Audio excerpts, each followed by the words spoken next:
आपको भी एक तकिया वकिया कुछ ला दूं क्या इधर रखना है आपको? नहीं। हाथ पैर में बहुत है यार। No desvíes la mirada. कर दिया लेकिन सबसे अलग दिखते हो पूरे गांव में। मैंने बोला नहीं था शेव अलग करके आदमी हुई ना बे। जलवा है हमारा। और जान करके एक मिनट में करूँ क्या? हाँ ये कर लो पहले। करना तो चालू। ये देखो पूरा अच्छा खासा मैं टकला छुपा के रहा। अरे एक मिनट यो बचपन का कुछ वाक्य। बचपन 50 साल साथ में निकाल दिए, जबरदस्त, बहुत मजे किए, बहुत किस्से हैं, बहुत सारे किस्से बोल भी नहीं सकता हूँ यहाँ पे। बात तो सही है। एक दूसरे से करते हैं प्यार हम, एक दूसरे के लिए बेकरार हम। बचपन का कुछ वाक्य। बचपन 50 साल साथ में निकाल दिए। वैसे बोलने को तो 50 साल बहुत लंबे लगते हैं, लेकिन हम दोनों ने भाई कम दोस्त जैसे हम लोगों ने 50 साल ऐसे निकाले कि ऐसा लगता है कि बस कुछ दिनों के पहले की बात थी। 50 साल निकल गए, जबरदस्त, बहुत मजे किए, बहुत किस्से हैं, बहुत सारे किस्से बोल भी नहीं सकता हूँ यहाँ पे। बहुत फन किया हम दोनों ने। एक ऐसा कौन सा एक्सपीरियंस जो आपके लिए बहुत स्पेशल है? एक एक्सपीरियंस बोलना तो बहुत मुश्किल है, स्पेशल है, लेकिन हाँ मैं मतलब जो भी जैसे एक होता है ना फॉलोअर, हर चीज में उसको फॉलो करता था, हर चीज में। I wanna follow you. I wanna follow you. उसने स्विमिंग किया तो मैं स्विमिंग करूंगा, उसने चेस खेला तो मैं चेस खेलूंगा, वो पुणे आ गया तो हम पुणे आ गए, उसने जिससे शादी किया उसकी बहन से मैंने शादी कर दिया, तो मैं पूरा ही फॉलोअर ही हूँ उसका। तो बहुत स्पेशल चीज़ है। मतलब सबसे अच्छी बात यह है कि वो एक निस्वार्थ आदमी है, निस्वार्थ होकर सबकी मतलब हेल्प करता है। जैसे अगर पूना का भी अगर सब लोग देखते हैं अगर, तो सबसे पहले पूना में वो आया, उसके बाद में एक एक करके सब लोग आए, सब लोगों को एक एक प्लेटफॉर्म मिला, ना कि नॉट ओनली टू डालिया फैमिली, और मतलब दूसरे भी जो रिलेटिव्स है, सब लोगों को एक जो रेडी प्लेटफॉर्म चाहिए, सपोर्ट चाहिए घर से बाहर निकलने के बाद अपने। तो आई थिंक आशीष ने वो निस्वार्थ होकर सब लोगों को मतलब एक प्लेटफॉर्म दिया, हेल्प किया, जिसकी वजह से आज मेरे हिसाब से पूना में भी अगर देखो तो अपने 5 घर हो गए और भी बहुत सारे लोगों का मतलब घर बस गए आशीष की वजह से। यस। एक कोई ऐसा एक्सपीरियंस जो मम्मी और चाची को भी पता नहीं होगा लेकिन आपके लिए बहुत ज़्यादा स्पेशल है? मम्मी और चाची को भी नहीं पता है, मेरे लिए स्पेशल है। मैं भी बता रहा हूँ, बहुत सारी चीज़ें जो ऐसे बोल नहीं सकते, लेकिन बोलने वाली चीज़ मैं बोल सकता हूँ ज़रूर। एक वर्ड जो पापा को डिस्क्राइब करता है? निस्वार्थ पर्सन, निस्वार्थ व्यक्ति। चाची?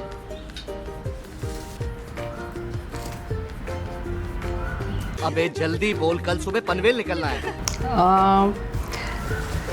Quite inspiring. ऐसा तुम्हारे लिए जब फर्स्ट इम्प्रेशन क्या था जब ये तुमको देखने आए थे? The first impression you had about him. अभी तो ठीक है इवॉल्व होता है आदमी, पर फर्स्ट इम्प्रेशन, क्योंकि मुझे लगता है शायद इंटरव्यू में उन्होंने ग्रीष्मा से ज़्यादा क्वेश्चन उन्होंने पूछे होंगे तुमको। हाँ, तो मुझे देखने बड़े भैया ही आए थे और एक्चुअली उनको मेरी मम्मी ने पहले ही देख लिया था, तो मेरी मम्मी ने एक माइंड बना दिया था मेरा कि मैंने देख लिया है लड़के के बड़े भाई को, वो तो एकदम राजकुमार जैसा है। सो मेरी मम्मी सब लड़कों को देखने गई, जितने भी मेरे लिए प्रपोजल आए थे, लेकिन वो इन्हीं को देखने के लिए नहीं आई। वो बोली क्या देखना है लड़के के भाई को, मैंने तो बड़े भाई को देख लिया है, एकदम हीरो जैसो है, कहीं देखने की ज़रूरत को नहीं है। फिर जब मैं भैया से मिली जब फर्स्ट टाइम, तो बड़े भाई साहब और ओम भाई साहब वगैरह मुझे देखने आए थे। उन्होंने मुझे काफ़ी क्वेश्चंस पूछे और ये भी साथ में बैठे थे, राशि दीदी भी थी, ये लोगों ने ज़्यादा क्वेश्चंस पूछे नहीं। और फिर बाद में जब वो लोग देख के गए तो मैंने पापा को बोला कि वो लड़का कुछ बोलता भी है या कुछ नहीं बोलता है। सारे क्वेश्चंस तो उनके बड़े भैया लोगों ने ही पूछे। हमारे यहाँ ऐसा ही होता है। तो बोले नहीं बोलता है, लेकिन उनके ना थोड़े बड़े लोग ही क्वेश्चंस पूछते हैं। मैंने कहा लड़के ने तो एक भी सवाल नहीं किया मुझसे जिससे मुझे शादी करनी है। लेकिन मुझे समझ में आया कि जो भैया के बारे में जब मैंने मतलब धीरे धीरे मुझे पता चला कि वो सबका वो ही इंटरव्यू लेते हैं, इसके लिए वो काफ़ी प्रो हो चुके हैं उस सब चीज़। मैंने जैसे इसलिए नहीं पूछा कुछ, क्योंकि सब कुछ उन दोनों ने पूछ लिया था। उनके सारे क्वेश्चन उनको मिल गए। हाँ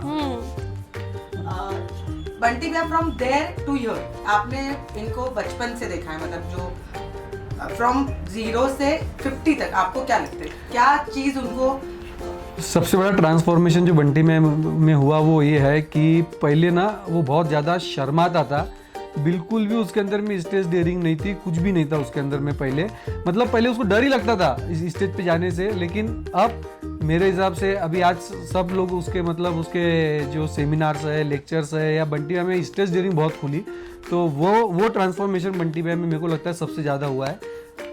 how has it changed after शादी एंड फिर बाद में आफ्टर बच्चे? शादी मतलब है तो उसमें बचपन ही अभी भी, बड़ा ज़रूर हो गया, वो 55 का हो गया, लेकिन दिल उसका बचपन का ही है अभी भी।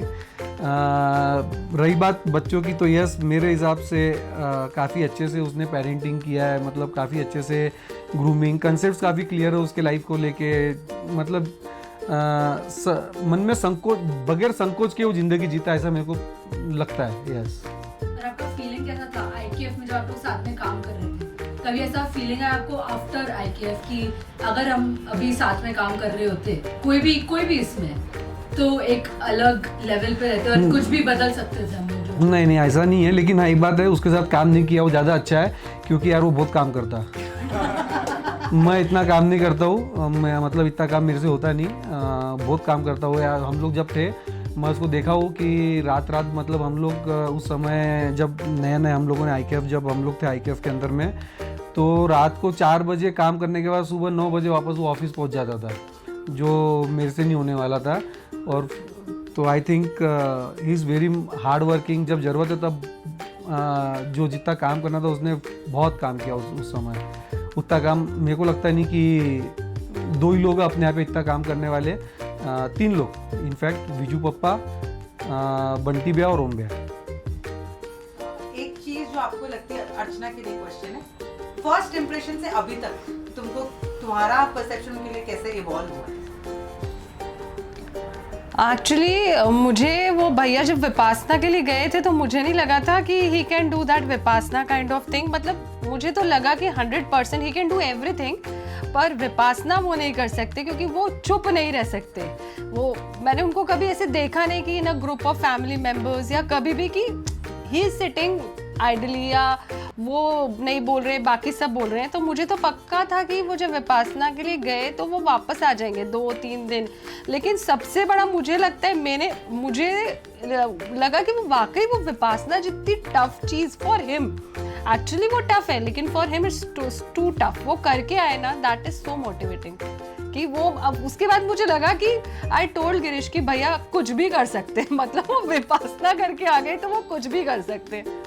अभी एक एक्टर जो तुमको लगता है कि हाँ वो बंटी भैया है, दोनों के We can resemble him to more like his personality like Karan Johar, not an actor, but the way he hosts the shows and all, we have seen many shows of MIGs hosting by him, so we can resemble him to जो Karan Johar का एक personality है, वो मुझे उनमें लगता है। बंटी भैया में एक्टर आई थिंक बंटी भैया में एज ए एक्टर कभी साला सोचा नहीं तुमने, ऐसा सवाल पूछ लिया एकदम तुरंत। अगर कॉलेज के ज़माने से कंपेयर करें तो यस, चॉकलेटी बॉय आमिर खान।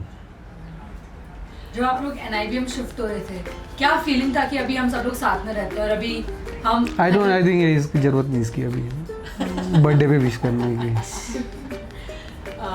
एक ऐसी चीज जो आपको लगता है कि यार वो मैंने उसके जैसी, मतलब मैंने अडैप्ट करनी चाहिए, जो उसके अंदर है जो मेरे अंदर नहीं है, मतलब कोई भी क्वालिटी। मेरे हिसाब से अगर देखें तो लाइक उसका sense of humour, stage daring. Yes. आपके लिए बंटी भैया कौन है आपके लाइफ में?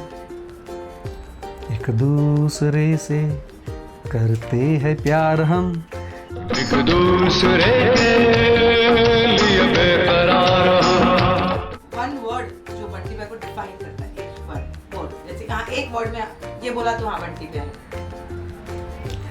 Still young.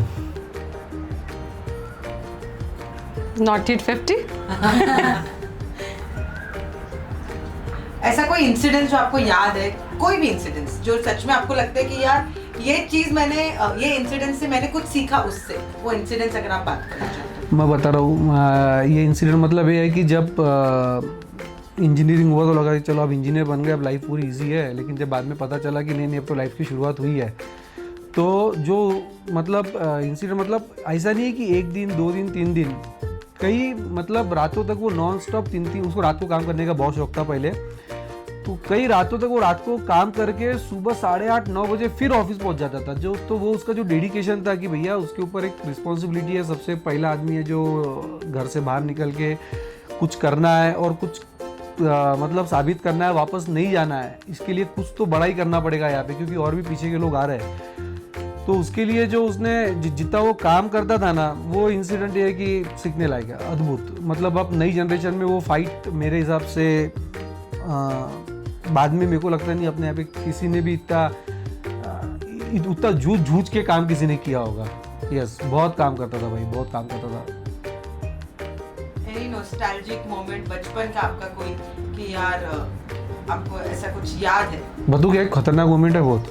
क्या किया ना, वो क्या करता था, उसको जो चीज़ से डर लगता था ना मेरे को आगे कर देता था वो। एक बार क्या हुआ, घर में ना छोटा सा कैमरा था। वो कैमरा ना, वो पहले फ्लैश वाले कैमरे आते थे, है ना, वो फ्लैश कैमरे वाले कैमरे आते थे, तो उसके ना 2 वायर निकले हुए रहते थे, उसमें 2 वायर रहते थे। तो वो जो 2 वायर है, वो 2 वायर ना उसकी इच्छा क्या हुई, अगर अपन इसको प्लग में लगाएंगे ना तो सारे बढ़िया यहाँ पे लाइट चमकेगा। लेकिन उसको डर लग रहा था, तो उसने मेरे को बोला गिरीश चला तू बढ़िया, तेरे को बढ़िया काम बता, तू तेरे को मजा आएगा करने के लिए। वो 2 वायर क्या किया, बोले तू प्लग में घुसा। हमारे प्लग में घुसाया 2 वायर और ब्लास्ट हो गया और साला वहां से भाग गया वो। इसने ऐसे मेरे को बहुत बार फंसाया। इसका पहले से ही वो थोड़ा सा इस टाइप से थोड़ा सा चालाक था, थोड़ा सा बहुत फंसाया, बहुत बार फंसाया। मतलब बहुत सारे इंसिडेंट्स ऐसे। तो वो आपको क्या लगता है वो शाय से इतना आउटगोइंग कैसे बन गए? आपने तो उनका वो फेस भी देखा है जब वो बहुत ही मतलब मैंने किसी से बात नहीं करते थे। मुझे लगता है शायद लोग आपको पहचानते थे और उनको नहीं पहचानते। नहीं ऐसा तो कभी नहीं हुआ। लेकिन हाँ, वो शायद से ये सब कैसे बना, मेरे हिसाब से अपॉर्चुनिटी उसको काफ़ी मिली और उसको पता चला कि अब इस आई थिंक राहुल पटवर्धन का इसके अंदर बहुत बड़ा हाथ है। राहुल पटवर्धन उसको हमेशा से बोलता था कि यार आशीष, दुनिया के सामने आके मतलब अगर साबित होना है तो अपने मतलब शर्माने से कुछ होगा नहीं। तो आई थिंक वहाँ से उसकी वो journey, Rahul Patwardhan is I think one of the motivational person in his life, कि उससे वो काफ़ी मोटिवेट होता था। और राहुल पटवर्धन में काफ़ी मतलब अच्छी चीज़ें थी जो आशीष ने अडेप्ट किया और वहाँ से उसकी ज़िंदगी बदली। Any one song which you want कि हाँ यार ये सॉन्ग उसके लिए है, आशीष के लिए, बंटी भैया के लिए?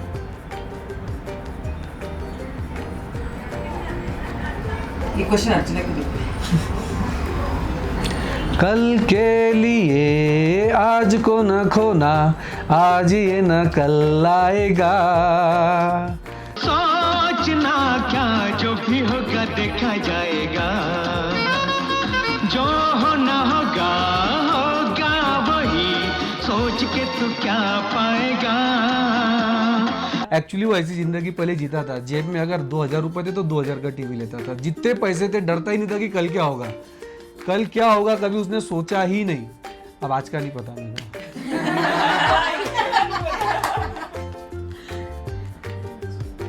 वो इंसिडेंट जब आपको पता चला कि हाँ यार बंटी भैया को अटैक आया है, उसके बाद आपको क्या लगता है? भाई उसकी कितनी फटी मेरे को तो नहीं पता, लेकिन मेरी तो पूरी फट गई थी उस समय।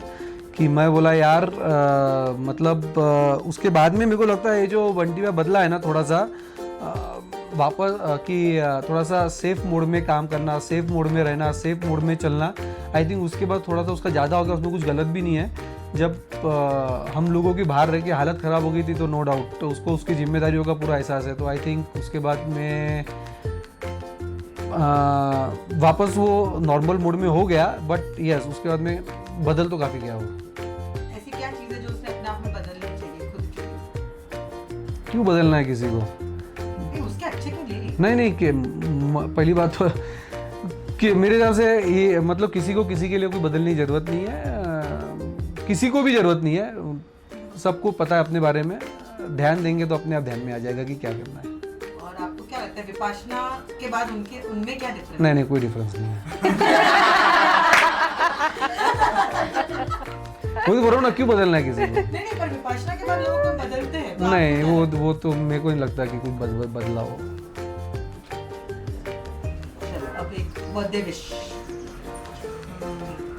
बर्थडे विश, एक और चीज, ऐसी कौन सी चीज है जो आप चाहते हो कि मैं उसके साथ ही करूँ? एक ऐसा चीज कोई भी, जैसे कोई बंजी, एक एग्जांपल है बंजी जंपिंग मैं उसके साथ करूँ, या मैं उसके ट्रिप पे जाऊँ, या मैं मेडिटेशन करूँ, ऐसा कौन सा चीज आप चाहते हो कि मैं उसके साथ करूँ? रहू। रहू। तुमको क्या लगता है अर्चना कि ऐसा कौन सा पल है जो तुमको हमेशा याद रहेगा इनके साथ किया हुआ? हम लोगों की जब नई नई शादी हुई थी तो हम लोग हमेशा सब लोग साथ में ही जाते थे। इट्स नेवर लाइक कि हम दोनों अकेले जा रहे हैं। तो we had done together so many trips. हम लोग साथ में we did go karting and हमारे उस सब पुराने टाइप फोटो भी है सब कुछ। तो आई स्टिल रिमेंबर कि वो बहुत अच्छा टाइम था। हम एक कॉफ़ी भी पीना है, एक बर्फ़ का भी लड्डू खाना है। तो हम सब पाँचों के पाँचों, विजू भैया भी इधर ही रहते थे, हम पाँचों के पाँचों, किसी का भी बर्थडे होता था, किसी का भी एनिवर्सरी या कहीं पे भी जाना है, लवासा जाना है, हम हर जगह साथ में जाते थे। मतलब इट्स नेवर लाइक कि मैं और ये या भाभी और भैया कहीं अकेले गए हैं। और भैया ने हमेशा ऐसे हर सबको फैमिली को एज अ प्रेफरेंस दिया है कि हाँ चलो, मतलब मेरी भी शादी हो गई है तो अपन सभी चलेंगे। तो I remember those moments spend with him and बहुत अच्छा लगता था वो सब। One quality which you really admire about him? वैसे तो सीखने के लिए तो उनमें बहुत कुछ है, पर मैं बोल रही हूँ कि मुझे सबसे ज़्यादा लगा कि वो विपासना पूरा कंप्लीट करके आए, उसको छोड़ के नहीं आए। एंड जो भी वो करते हैं उसको कंप्लीट करते हैं और मतलब वो करना भी चाहते हैं, नई नई चीज़ें सीखना भी चाहते हैं, ये कोर्स वो कोर्स भले ही वो करते हैं, ये जिम, ये योगा इंस्ट्रक्टर्स। तो he keeps on learning and he keeps on trying कि मैं ये ट्राई करूँ, वो ट्राई करूँ, और करते भी हैं उसको। भले ही ये बोलते हैं अरे नहीं अभी कितने दिन के लिए तूने योगा क्लास लगाया, अभी कौन सा इंस्ट्रक्टर है, अभी वो, लेकिन करते रहते हैं वो कुछ ना कुछ। और आपको क्या लगता है ऐसा कौन सा मतलब ऐसी कौन सी चीज़ है जो सच में आपको लगता है कि ये मैंने करनी चाहिए इसके लिए? बताया ना अभी, इसके बारे पूछा ना आपने, सीखने लायक ये ऐसा भी कुछ हो गया वो। Birthday wish. भाई करते रहो योगा ताकि आप रहो स्वस्थ और हम लोगों को लंबे समय तक के प्रेरणा देते रहो, हमारा मतलब मार्गदर्शन करते रहो। Happy birthday bro. यो आजकल कैसे करते हैं? बर्थडे भैया, यो ब्रो यो।